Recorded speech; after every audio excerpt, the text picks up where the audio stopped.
All right, everyone. I got an amazing guest here, Cori Lease. I met her through Phorm Outdoors. She's doing amazing things. She's had an awesome journey up to this point with her fitness and nutrition goals. She's also into hunting, which is cool. And so I just wanted to bring her on and show you guys that there's people out there just like you and me that are just crushing it at life and making things happen. So, Cori, in a nutshell, who are you? And what do you want the listeners to know about you? Oh, wow. Well, first off, thank you so much. I'm really, really excited to be on here. I love listening to the podcast. I really love what you're all about, and really going into what I'm like is so similar to how you start most of these, talking about fitness and hunting and how those things just tie together as a whole throughout your life, seeing where hard work takes you in both of those aspects, where your passion can take you, things like that. So I love that. I love how you start your podcast with those. I'm just a small town Wisconsin girl. Grew up hunting with her dad, of course, and now I have a fiance, two dogs, and a cat. We have our own house and branching out and getting our own hunting lands and really just becoming like what we want to chase in life and how we want to grow and hitting that aspect of things. So it's really exciting. That's awesome. It's crazy. I'm meeting more and more people from this Wisconsin, and I still have yet to be to that state. So I'm hoping to, I'll probably be up there for the elk shape camp this upcoming year over at Vortex headquarters. And so I don't know, are you going to go to elk shape camp? I think so, yeah. That's actually super close to me. So you have to let me know if you come up. We can meet up. I'll show you. Wisconsin's a place to be, man. We've got Yeah. some big deer around here. Except for December, November, or I guess December, January, February. Yeah, it's a little, I like the cold, but that's freeze your beard off cold. So I don't know about that. It gets pretty cold. We did 75 hard back in the beginning of this year, and we had Mm. to do one of our outdoor workouts with the wind chill. It was -20. So yeah, that was fun. It sounds exciting. You could just get a workout standing out there and shivering for 45 minutes. Yeah, right. Like you're That's not awesome. doing jumping jacks because you have to, you're doing them because you want to. Right. To stay warm, right? Exactly. That's awesome. Well, that's cool. I guess I for some reason didn't realize you were from Wisconsin. So that's really cool. And the fact that, yeah, honestly, there's so many things that I love to talk to people about. And like you brought up, just the whole idea of the faith, family, fitness, and the outdoors. Everyone has a reason for the things that they're doing. And we kind of talked a little bit ahead of recording this, to where how your journey has changed just a little bit, even through school, but you've put in some work, and you said, a mix between a degree and some hard work to get to the position you're in right now. So I guess I'd start there. Why did you want to be a physical therapy assistant? Why a director now, where you're at? And what was the goal behind, I guess, those goals you had originally? Yeah, so I love helping people. I've always loved the idea of being in the medical field, stuff like that. But one, I can't do needles. Nursing quite was interested in me, but I've always loved fitness. So helping someone reach their goals from a rehab standpoint really stuck out to me. I love to work out. So that became a big thing for me. And getting into the field, I learned to just absolutely love it. And as I got into the field very quickly, the director position opened up. And I was working with an amazing team at the time. And truly, like the director position, it is the boss position, but the way I saw it is you're more of the support role. You go to the boring meetings, you do the paperwork, you do all of the late night stuff like that, so your team can be the best that they can be. So I just loved that idea. So I jumped into the role. Well, Alex had to convince me a little bit because he heard about how it's organizing, and he talked about all of my millions colors of pens and how I love to write everything down and just be a nerd from like an organization aspect. And he said, this really is a job for you. So I jumped in, and I'm so glad I did, because I love to help them. I love to support them. And it really is truly rewarding working with this kind of clientele and watching people walk again and being able to go home and enjoy the things they love to do. Once again, that's kind of the best part of this job. That's awesome. I love it. Yeah, it's hard for me, when I did some shadowing for physical therapists, and watching the elderly individuals having to go through what they're going through. on one end, it reminded me that I wanted to do everything that I could to not end up in that state. Because when you talk to them, you know, they're excited, like what you're saying, just to be able to walk again in some situations. And it's humbling. And it made me want to help them even more. But at the same time, it reinvigorated my idea of wanting to help people prepare rather than repair. Because you definitely don't want to have to deal with the repairing if you can avoid it. Obviously, there's things that you can't avoid. But that definitely takes a special person to be able to work with elderly individuals and help them get back to just a better quality of life. And so that's awesome. That's definitely pretty cool. So organizing, I'm looking at your office here and it looks really clean. If I move this camera at all, like it is, yeah, I can't, it's like a tornado went through here. I've got like piles of gear. I can't remember who I was talking to, but I was on the phone with someone. And I was on FaceTime with somebody and I was like, hey, yeah, let me show you something real quick. And I went to go grab something. You just hear just crashing over here. I was like, ignore that. Yeah, so my office looks good, but Yeah. my home hunting room is still a bit of work. So I So need to I don't divide my definitely areas up. I can't have it in the same area. That's what am I missing stuff? Yeah. that's awesome. Cool. So talk to me a little bit, I guess. You said you grew up in Wisconsin. You know, are you a Packers fan? Yes, but that's a sensitive topic right now. Might have to end the podcast. Okay. No, I'm a Steelers fan. So I just remember I threw a big party when the Steelers and Packers were in the Super Bowl. And of course, no one else cared about football when I was back at BYU in college. And but I grilled burgers. I got through this big old party. I was like, yeah, they're gonna win again. And of course the Packers ended up winning, you know, and everyone else was just rubbing it in my face for the entire rest of the year. And I was like, but I made you burgers. Come on, guys. No, I guess they weren't good enough for them to root for the Steelers with me. But so there at Wisconsin, talk to me a little bit about, you know, growing up hunting with your dad was a big influence for you. How, I guess, start from how did he introduce you to hunting? Because I think that's something that a lot of people I guess need to learn so that they can be better as parents, but also mentors, helping people getting into hunting. You grew up hunting whitetails. So how was that? How did your dad introduce you to that in a way that was appealing to you? Yeah, so I'm really fortunate to have the dad that I have. He bought 40 acres of land in this beautiful place, like in the middle of nowhere in Wisconsin. Like you look all areas, you don't see a house, you can't hear any cars.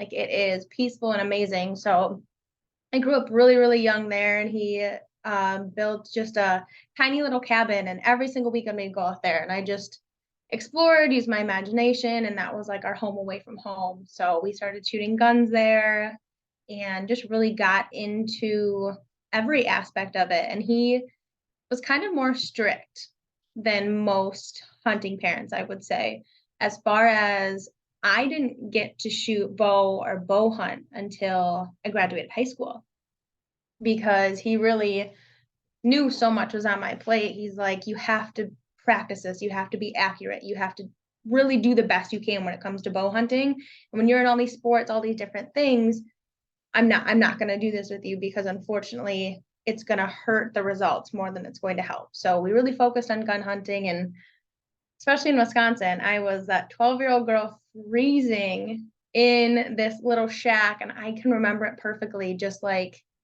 bug carcasses in the ceiling. Like it's just this rickety old thing. And we're sitting and overlooking our whole property when our first year comes. And I remember it was already chasing, it was youth season. And I remember him like calling and it didn't work. And I'm like getting more excited. And he called again, it didn't stop him.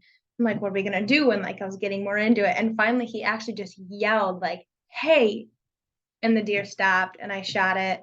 We tracked it through super tall grass, pulled it out of a creek, gutted it and everything. So the whole experience itself, like I can visualize all of it. He was so just detail oriented and make sure I understood all of the benefits, all of the difficult things, how to be a responsible hunter and how to enjoy it and get into it. It just really was amazing to me. And he was so passionate about it. So growing up in that aspect and learning to get excited, and I think especially the fact that I couldn't bow hunt for so long had me itching so bad, and why it is my absolute favorite. So he was just one of those dads that it wasn't just like, this is a fun thing. Like, this has a consequence always. Whether you get something, whether you injure something, like a successful hunt is still a consequence. And we need to learn to respect the animal and just be the best we can be for them. So I think just between the brutal honesty and letting me enjoy the fun of it as well, and seeing both worlds, really helped me become passionate about it, and not just, this is a fun little thing I do on the side. Nice. No, I like that. So there's some key things I want to highlight there, but first off, kudos to your dad, because I'm sure he a bow hunter? Mhm. Okay. So I know how passionate I am about it and how I love to get my kids out to shoot. Not so much this time of year, it's a little too cold for them with their little fingers, but they love getting out and shooting a target, and I love getting them into archery. But I've also had the thought of, when they do show interest in hunting, I don't necessarily want to start them with a bow, and I also kind of don't want to buy a crossbow, because they might only use it for a year or two and then move out of it, right? Um, so, I think it's good to start with a rifle and also talk to them about the consequences. But I love that your dad was strict on that. I'm sure he was itching to get you into a bow as well, but he also doesn't sound like he's one of those guys that's like, you just pick your bow up the year or the day before season and brush it off and start shooting it. He understood the aspect of having to train with it, having to, tune it properly, make sure you're not just injuring the deer, not just flinging arrows down range because you like to shoot a bow, but that he was very detail oriented. And I like that. I really appreciate that. And I think a lot of people can get, just like you can get buck fever and you can get excited about things in the field, you can get excited when you have kids that show interest into your passions. Mhm. And that's I something that think yeah. I think it would have been different if I was a kid that like didn't play a lot of sports or wasn't always in like drama, softball, Hmm. basketball, volleyball, like a million different things. I feel like if you have a kid that just isn't interested in those and you see this passion happening, yeah, you can take the time and absolutely make them a great bow hunter young. Like, there's plenty of wonderful shooters at a young age. But I was a kid who had many different things, and if you don't practice basketball and you go and you just keep missing, you missed a basketball. Like, Hmm. there was consequences. Some other kid's parents gonna get mad at you. Like, Yep. but this truly is like a life or death situation. So that's definitely depending on the kid and their activity level. Sometimes you have to hold back. Yeah. Yeah. And the fact that he wasn't just all about hunting, right? The fact that he understood you had other pursuits that maybe at the time were definitely more important, whether it be with sports or schooling in general, he understood that. So that's really cool that, he was able to distinguish that and kind of hold back his own. I'm sure he was excited to get you out in the woods, and he was able to kind of control that, rein that in a little bit, and realize that he didn't need to push you into hunting as much, because who knows, if he had, allowed you to shoot the bow at a younger age and maybe you ended up with a bad experience or you got burned out on hunting, you may not be where you are today, right? You were able to live out your childhood, enjoy the sports, enjoy your friends, enjoy the teams, and then now you're even more passionate about it because you still circled back around after high school and said, I want to pursue this even more. So I think that's pretty cool. That's really great parenting. Kudos to him. I'd shake his hand if I knew him, but that's so cool. That's awesome. And I think a lot of parents can learn from that for sure. So you start out with a rifle, you got your first deer. Please tell me your first deer wasn't that magical 12, 14-point buck that you've never been able to outlive, right? There's so many people like that No, nowadays. God, you see these kids who get them, and one, you're like, that is so cool. But at the same time, you just think about what you went through to get to your big deer, and like, oh man, like I can't imagine. I know, right? No, I had actually the first year I got really kind of showcased my future in hunting. We mostly, like I said, he was chasing a doe, pretty much saw just his right side most of the time. I shot him, we got to him at the creek, and all of a sudden we get there and he's got this nice right side. and then maybe 2 or 3 inches on his left, and it is like dark, dark, like broke in the velvet. Just this like banged up, really unique looking deer. And since then, I've had one typical out of like my 4 or 5 other bucks. So it definitely, like, there's a big joke running around that like if there's a non-typical deer on one of our properties, it's like, oh, there's a Cori buck. Like that's the one she's getting. I say Cori may lease the rights to this buck. No, okay. Oh, here we go. Sorry, I had to throw that one in there. Bet you haven't heard that one yet. Oh gosh. That's awesome. No, but that's cool. That's yeah. How do you get out of this now? Yeah, so that's really cool that, you know, I always bounce back and forth on that too. The non-typicals versus typicals. And honestly, I don't really have a preference at this point. Like I was just excited to shoot ended up being a 2x1 this year. But I thought it was a 2-point, and that's kind of the rule that I had set. Cause last year I got a spike with my muzzle loader. This year I was like, okay, 2-point or better, period.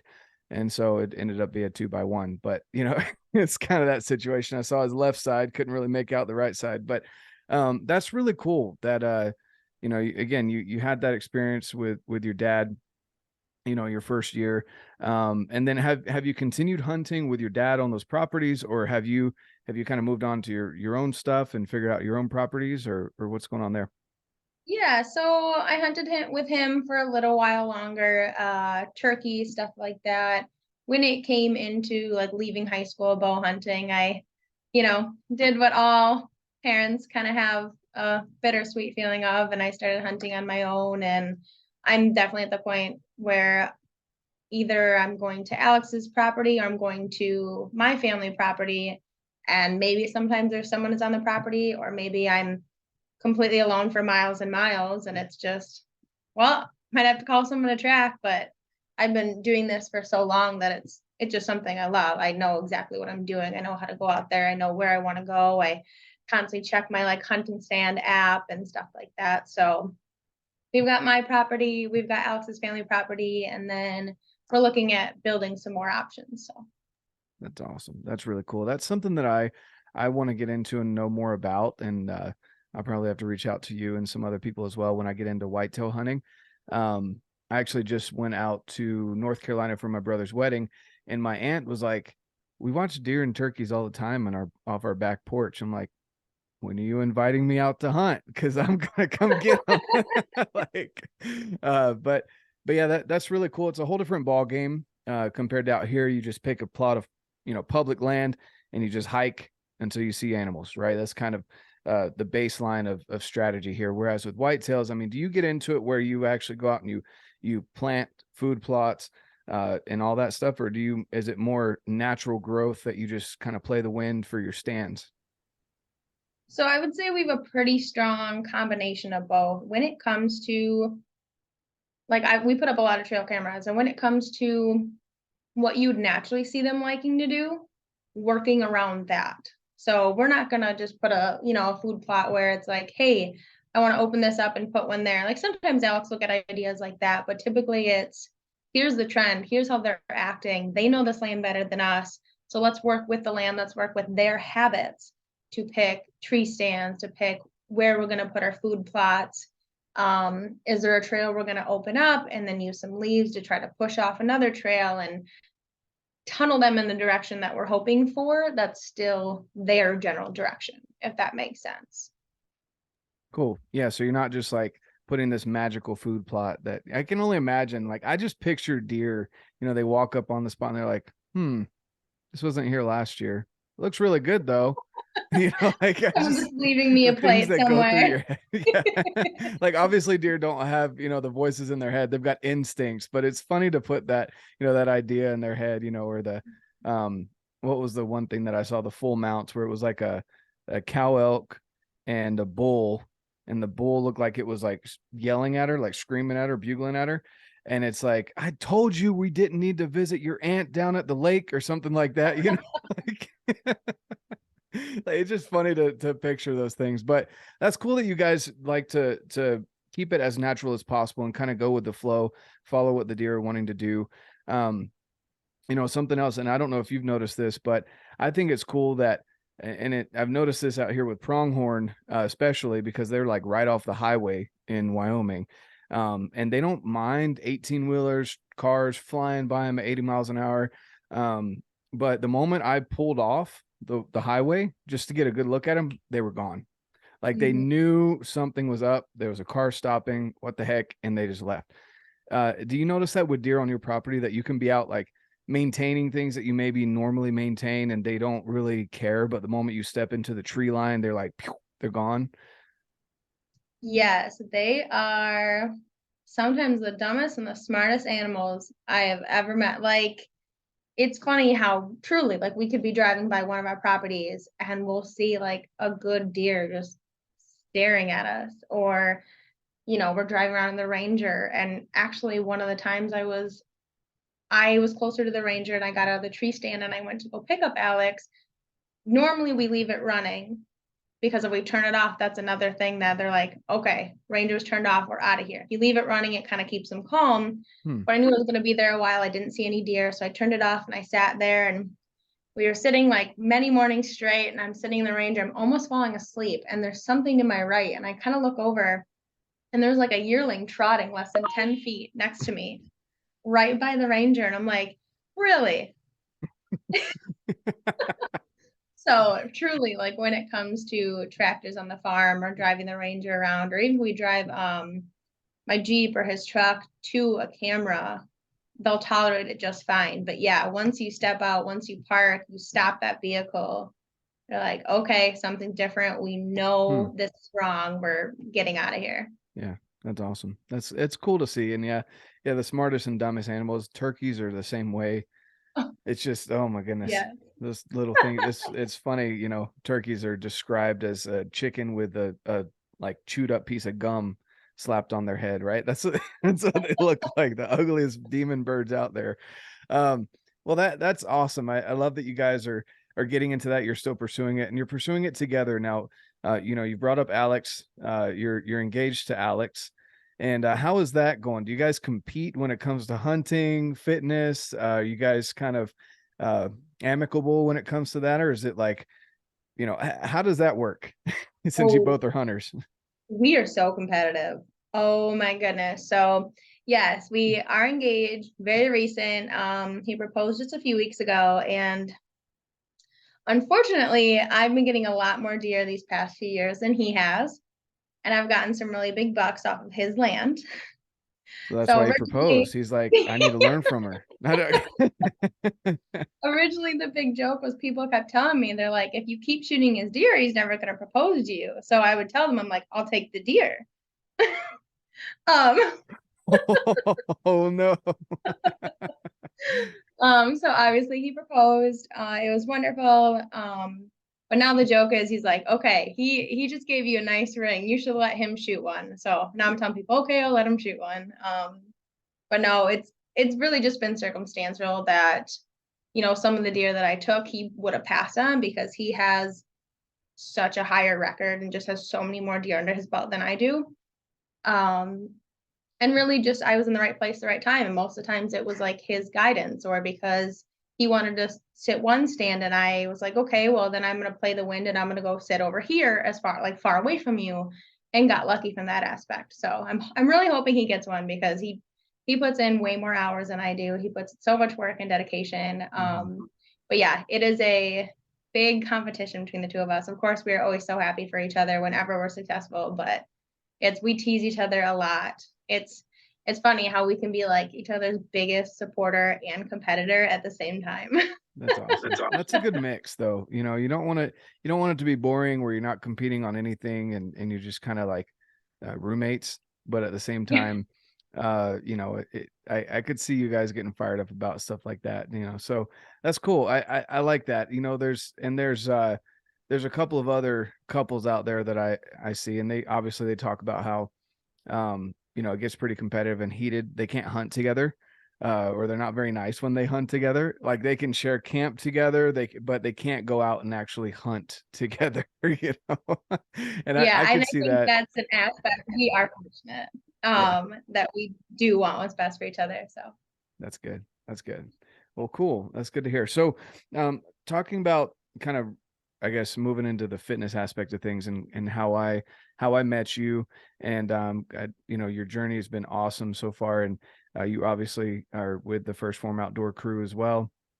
And so I guess kind of walk us through why did you, or I guess tell me about your journey. I guess tell the listeners about your journey. I know a little bit about it, but just this is your platform right now. Just tell people where you started, why you started it, where you're at now, and then even if you have some future goals, which I imagine you do, go for it.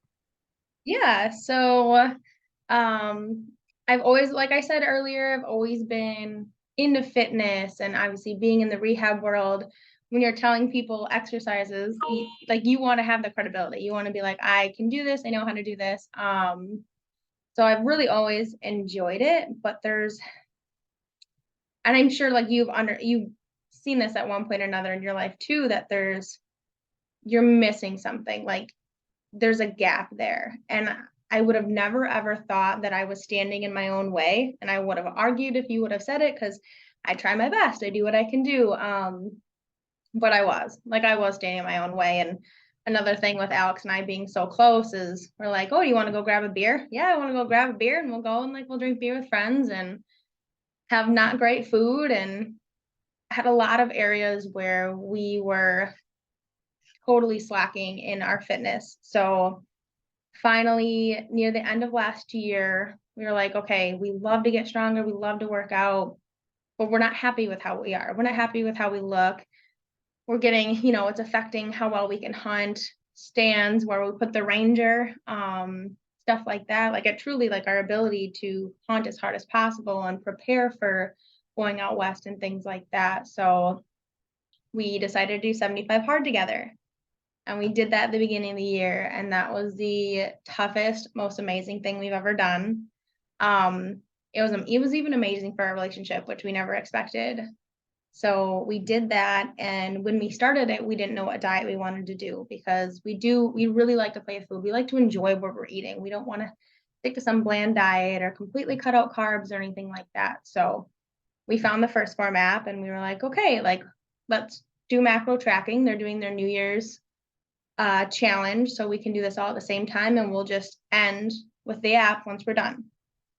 Well, we fell in love with the app. We had great results. Alex lost, I think he lost almost like 40 pounds. I lost over 20 pounds. Wow, Like that's amazing.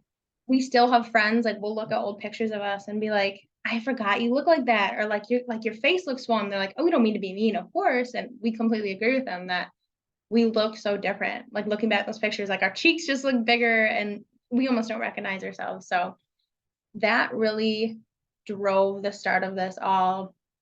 And we got super into macro tracking, and we're getting all of our like friends involved in helping others. And that's when Jake reached out and asked if I wanted to become a coach there.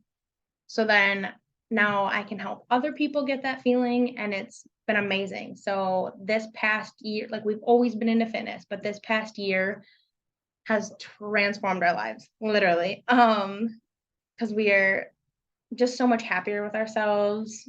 We've lost a lot of weight, we're stronger, we enjoy hunting more, honestly, which has been amazing. And it's something we didn't realize how much would affect that. And we participate, if you want to come up to Wisconsin for some more fun, we participate in the Beast Mode archery challenges. Yep. I've looked And at them. they're intense. Mm-hmm. Brian is brutal, but they're amazing. And we've created some lifelong friends. So I did it once before 75 hard, and this whole year of finally getting the results of looking for and being happy and feeling like myself. I did it once before, and I did it this past summer, and it's insane how much I was able to enjoy it, enjoy being with others during it, and just kind of feeling a little more confident in the preparation of one day going to do these super intense hunts out west, getting an elk, packing it out, stuff like that. So it's been an amazing journey, but it's also been so incredible. It's almost like two different journeys. That for so long I was into fitness, but then this past year is like its own. It's been completely different, and we're so fortunate that we have each other to do it with and make Mm-hmm. these changes, and it's just been incredible. That's awesome. That's really cool. Yeah, it's crazy how much 75 hard can change people's lives. And I think anyone who's done it right, you can tell. And I know they say that a lot, and people are like, yeah, yeah, whatever.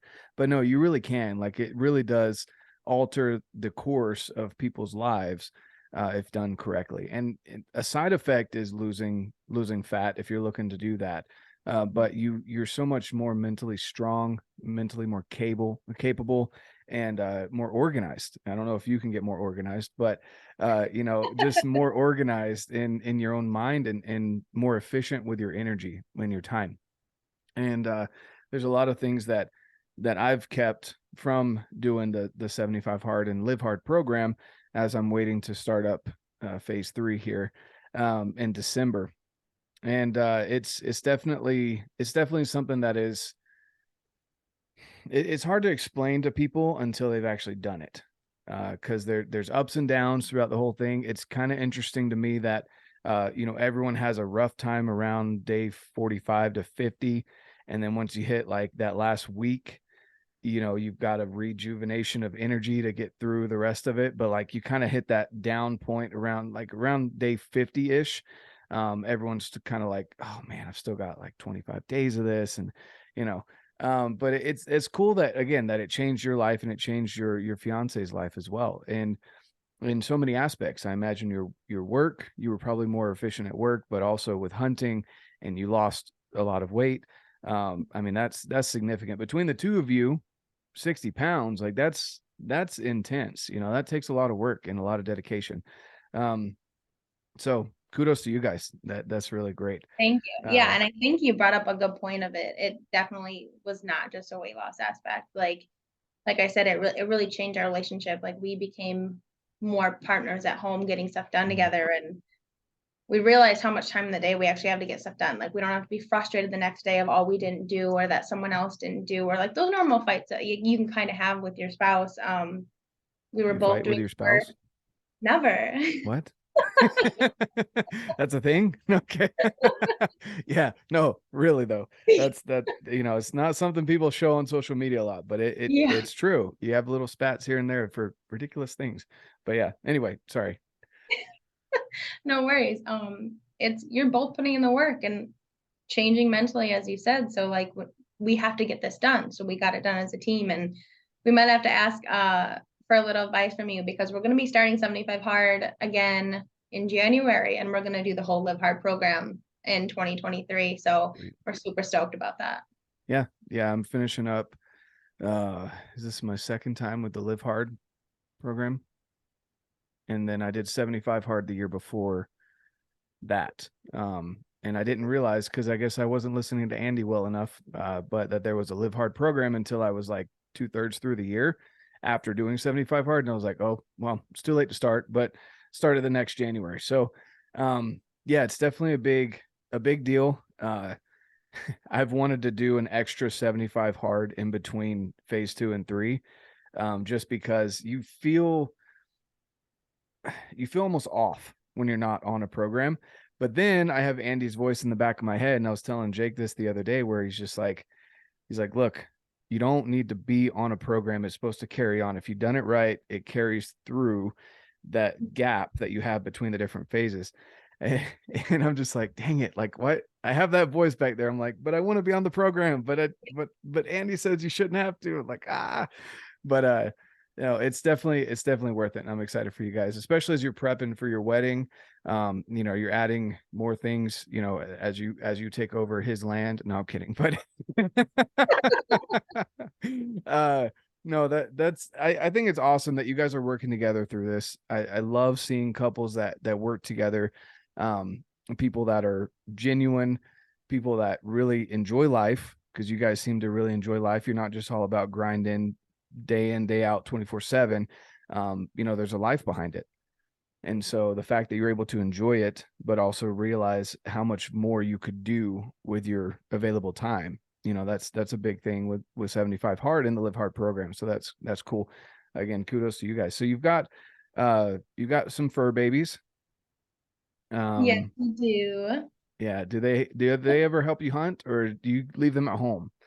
So the cat we leave at home. Oh, really? Okay. Yeah, so we found that to be a smarter decision.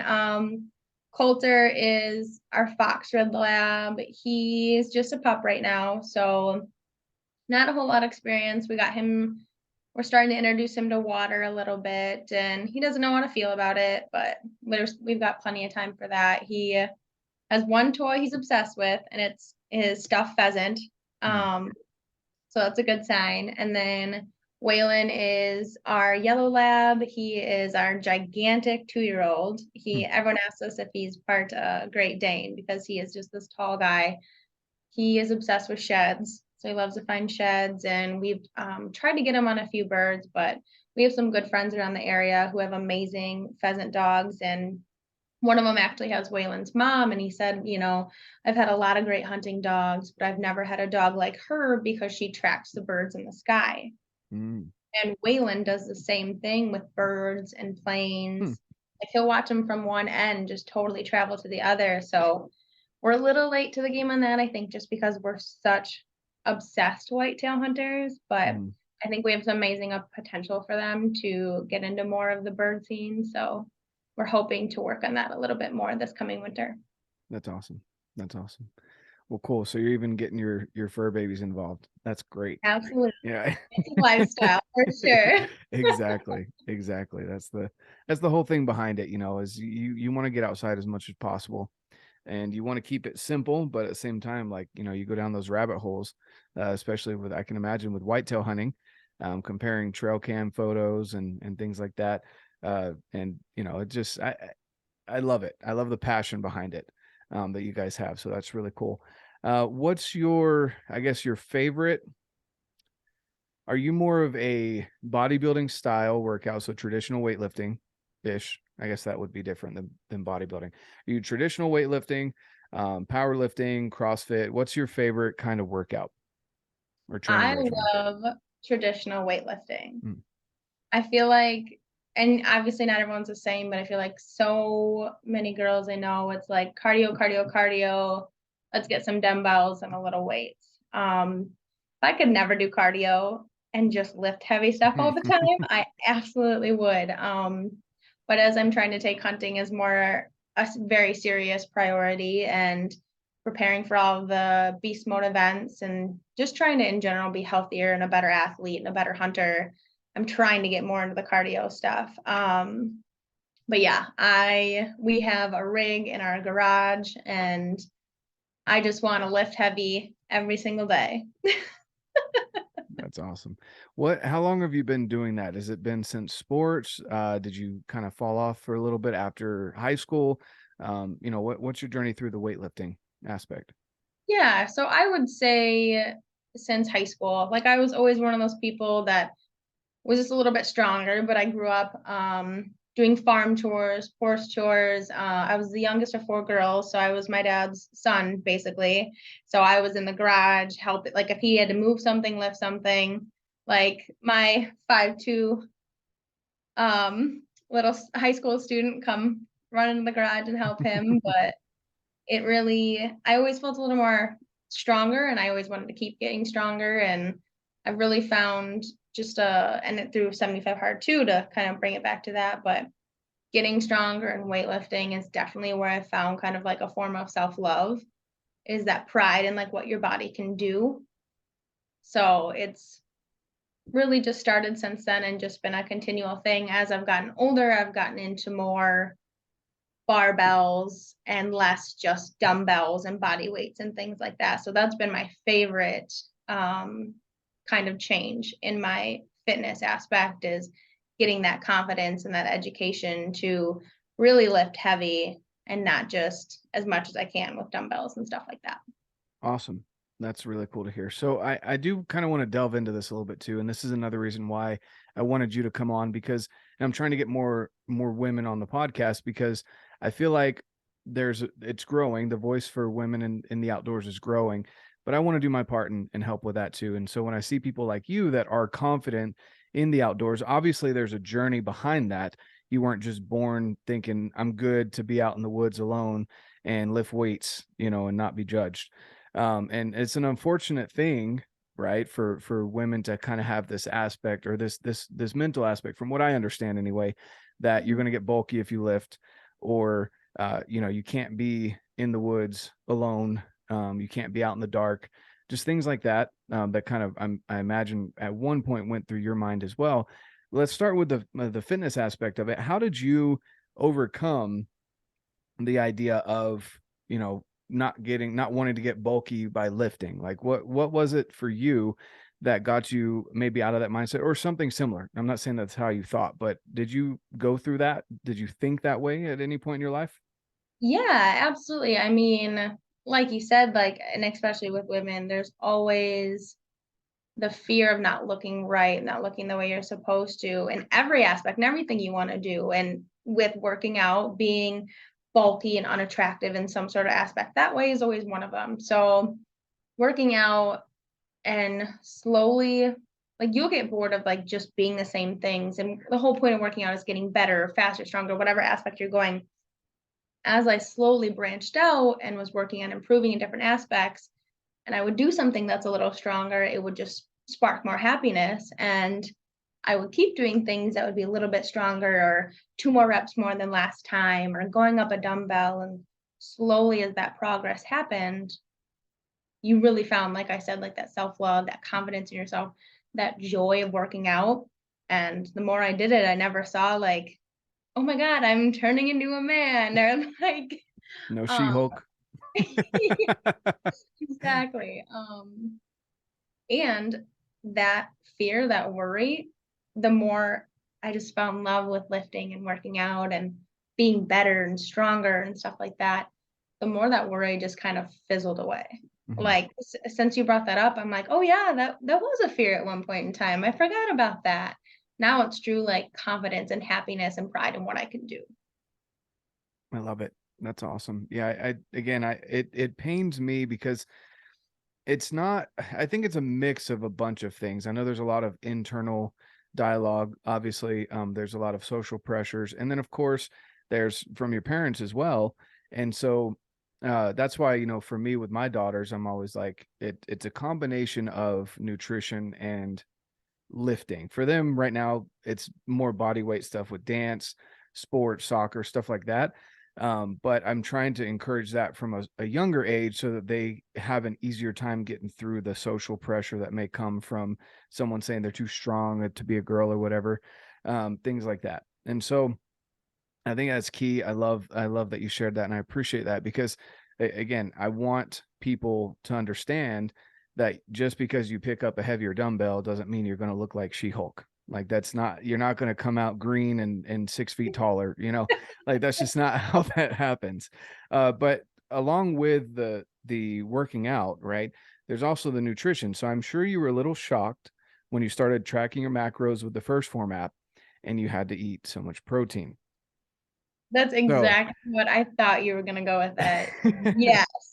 so talk about that a little bit, and how it, you know, you, again, we've established you lost 20 pounds, right? And I imagine that most of that was fat, which is what you wanted. And so you were able to do that by also eating more protein and lifting weights, which for some reason people think it's going to make you bulkier, but you slim down. So talk Mhm. to us a little bit about the nutrition aspect, and maybe how you overcame that hump that you had to deal with, seeing how much you had to eat. Yeah, so I actually just had a conversation with another girl about this, where she was like, "Hey, I've been inspired by your journey. Right now, I'm working out at this specific gym and this specific trainer, and they're talking to me about my goals. And they're saying, do I want to lose weight or do I want to build muscle?" And I told them I want to do both, and they said, "You can't do both." And she's like, "You look so amazing. Like, which one did you do because you look so good?" I'm like, "I did both." I told her, Yep. I'm like, one of my favorite parts of 75 Hard is that it made me stay consistent. And it was, here's my PR for the day. Here's my PR for the day. And it would be, so I use like the 75 Hard app that he has, and like you can write notes every day. So every single day I'd be like, here's my PR. I got to add the 5-pound plate on each side of this, or I did 2 extra reps. And those small little PRs over and over and over again to suddenly like, hey, I was terrified of back squats and now I have 45s on both sides. Like that's a huge thing for me. It just it like I said, it was just truly my favorite part of it. So I told her, I'm like, yeah, I lost weight because I finally knew how I'm supposed to eat to help my muscles be happy while we're saying goodbye to that fat. Mhm.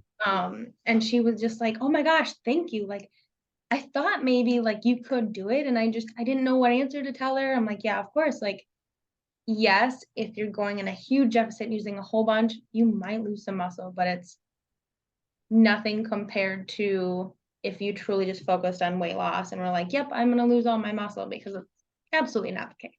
Yep, exactly. So how did you overcome the idea? Like, was it just that you saw strength gains and fat loss at the same time? You saw it happening. Is that how you overcame it? Yeah, and that's Mhm. really kind of also what I told her, and I showed her most of my pictures and um talked to her about, okay, like I have all of my workouts logged. Here's how much I deadlift before 75 hard.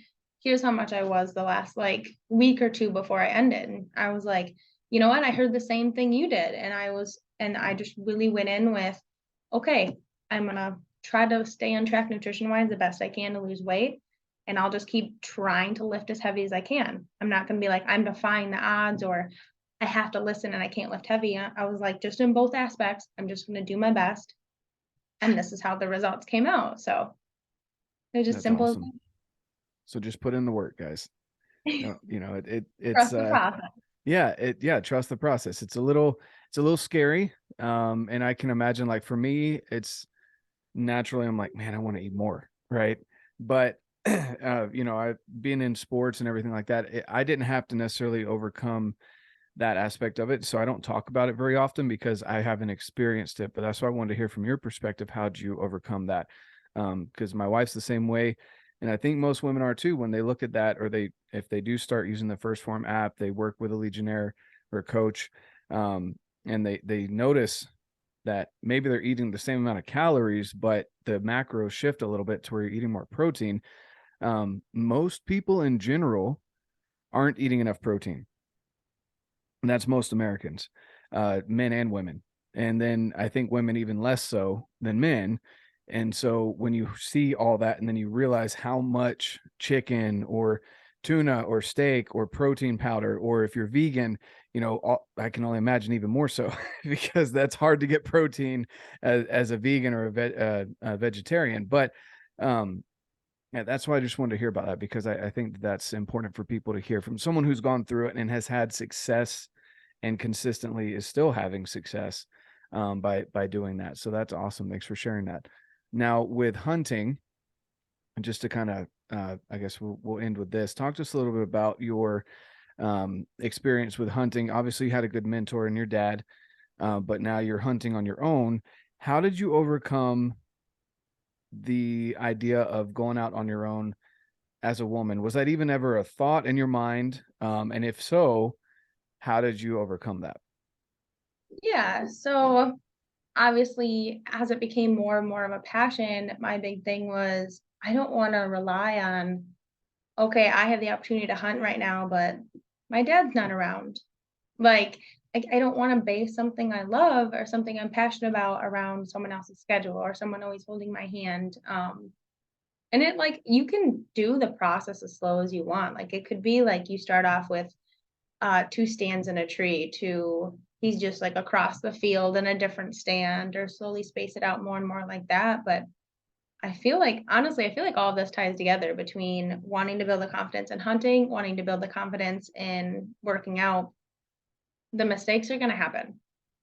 It's learning from them and it's not letting them stop you. Like the first time you enter a deer, you're going to cry. I don't care who you are. It is, you work so hard to not do that. And then it happens. And then it's really, really hard. But that's where you learn to get better. That's where you're like, okay, I can never let that happen again. Or a dumb mistake happened this. Or even like something simple as like you tried too hard calling and you scared a big buck away. Because I remember experiencing that. And that point, like, you're almost like, desperate calling out of your tube, just trying to get them to turn around. It truly, like, those mistakes are going to happen. You can't let them stop you. And when they happen, you need to be able to take a step back and be like, okay, here's the actions. Here's what the scenario consisted of. What did I do wrong? How do I prevent myself from doing this again? And as you go through those mistakes and you learn and get better and you build that confidence, those worries, those doubts totally go away. And I think it really ties back to what you were talking about the fear of getting like bulky or what other people think about you. The more confidence you build, like the better you educate, the better you train, the more you learn.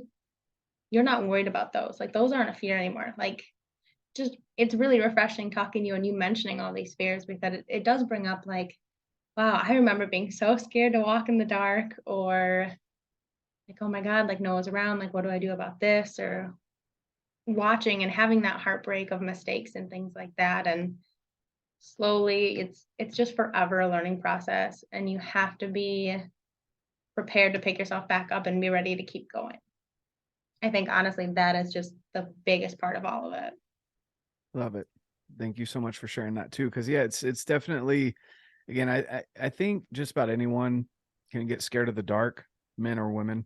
I've had my moments. I don't talk about them very often, but I definitely had my moments. But I can only imagine knowing how oversaturated the hunting industry is with men, and even the lifting industry is with men. I know it's growing for women, especially nowadays. And the same with hunting, but still there's so many things, you're in more of a, I guess, more of a populated area in Wisconsin than you would be out here in public land in the West. But there's still those fears. One, you're in a more populated area, so there could be people that shouldn't be on your land, right? In public land, there's people that you could never run into someone, and then you could run into groups of people. Like it's a crapshoot. So just knowing how you kind of overcame that. And I love what you're saying. You kind of dipped your toes in the water, then you separated yourself from the stand with your dad, and then you were just further and further away until you started doing it yourself because you wanted to. You didn't want that to be a limitation, which I think anyone getting into hunting, it's great. It's a great progression in general to have a good mentor, but then you're going to realize you're dependent on their schedule. So you need to kind of branch out and start doing your own thing, or be okay with being dependent on someone else's schedule, which if you're passionate about it, that's not fun. So, but I really appreciate you sharing that. That's awesome. Is there anything else that maybe I haven't asked or that I haven't thought of that you'd like to share, maybe from a woman's aspect in all of these things of fitness, nutrition, and outdoors aspect?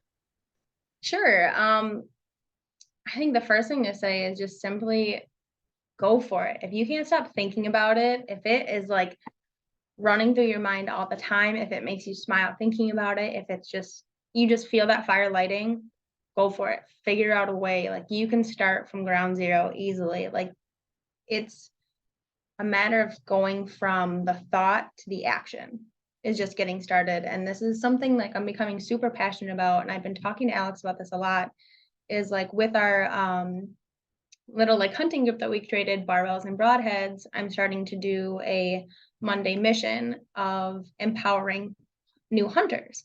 So every Monday I want to post something, whether it's something that's kind of complex that can help someone along the way, or something super, super simple. So kind of like a spoiler alert, one thing I'm going to post on there is taking your earrings out before going to the stand.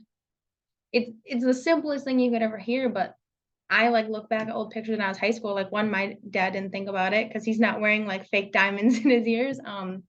But like they're in there and like in my ears in these old pictures, and they're like shimmering in the sun and stuff like that. It's in our industry, it can really be scary because say you're starting to build that confidence and you post that picture and all of a sudden you get slammed by all these negative comments like, really, like you're wearing all this jewelry in the stand, like don't you know that's going to scare them away, like stuff like that. And that's where I'm worried that people can scare away new hunters and then they just get too intimidated and they leave. And or there's the people who haven't been fortunate enough to have a good mentor, but like I said, like something about hunting is just lighting a fire in them and they want to get started and they don't know where, is all of these basic tips that maybe all of us know would really help someone become passionate about it. And so that's something I'm really trying to strive for. And in the fitness industry as well, as like telling these girls, like, yeah, drink your protein because A, it can be good. And two, like you said, it's not going to be a She-Hulk. Like, you can enjoy eating your food. You don't have to starve yourself. You don't have to compare yourself if you're in,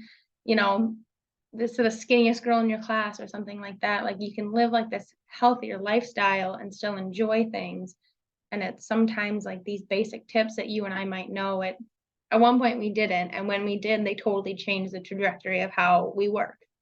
So I've just been getting really, really into trying to better educate people and stuff like that and share these things so everyone can kind of get better together. So I think really out of all that is, don't be afraid to start. Feel free to ask tips from people, because most of the time, if you look for advice from all like these hunters, these fitness people, they're just so happy you want to get involved.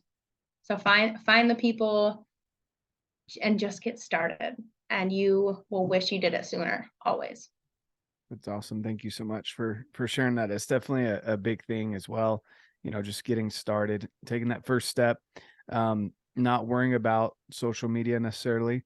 If you are worried what people are going to say, I'd even say don't worry about posting it. Share it with your individuals, or join private groups, like, you know, RedBeard's Fit Crew, First Phorm Outdoors page. People on there aren't going to slam you for things like that. So if you're even concerned about what people are going to say, because there's people out there that they'll ream you for the dumbest things. I mean, I've had people say to me like, "Oh, that doesn't look like a 20-yard shot," blah blah blah, and I'm like, okay, hope you have a good day. Like, what does that benefit?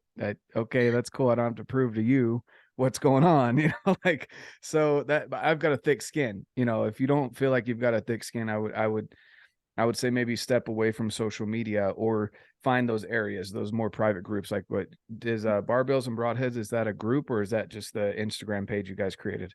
Yeah, so we have in general like our Instagram, TikTok, stuff like that, barbells and broadheads. But then like just like RedBeard Outdoors, we have team barbells and broadheads, where it's just a little more personal and just a closer group of like sharing the same passions that you do, of just wanting to live this healthier lifestyle and enjoy the outdoors more. Exactly. Yeah. So find a group that you mesh with. There's so many options out there. You know, if you'd rather not deal with my beard on a daily basis, then go talk to Cori over there, or join both groups and you'll pick something from both, you know, and but either way, you can find groups of people that will support you, which is a big positive from social media. If you're finding people that are slamming you or trolling you, whatever, take a step back, find the people that genuinely want to support you, and go join those groups and interact with those people on a more regular basis, so that you can be consistent.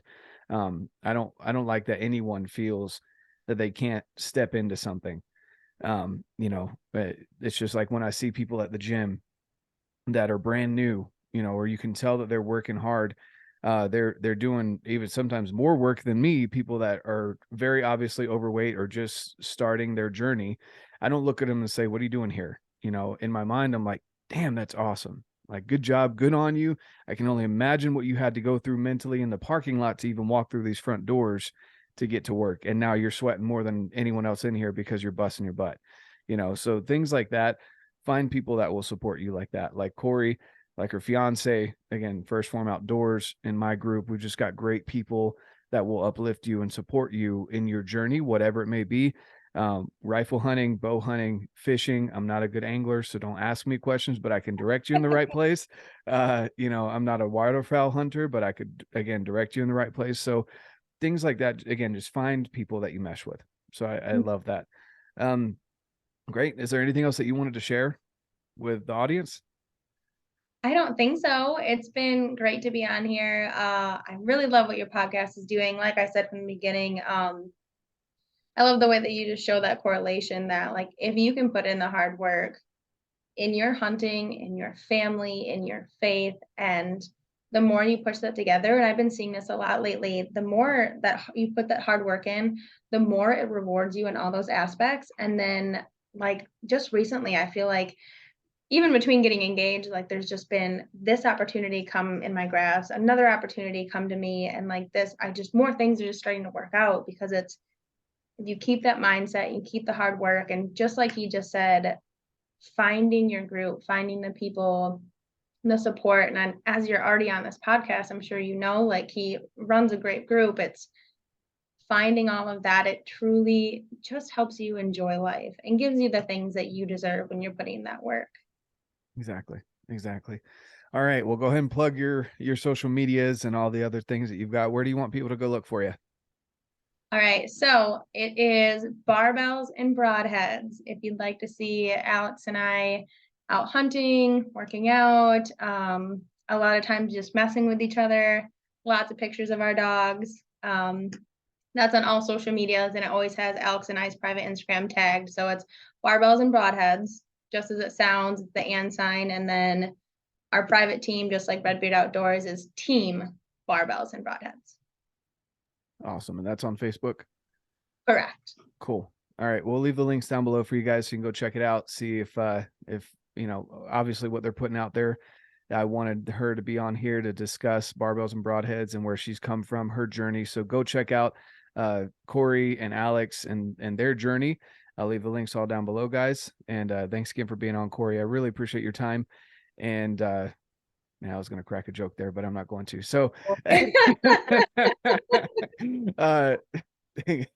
okay. Anyway, I hope you guys have a great rest of your day. Enjoy this podcast and go check them out. And of course, as I always say, get out, live your life, and love it.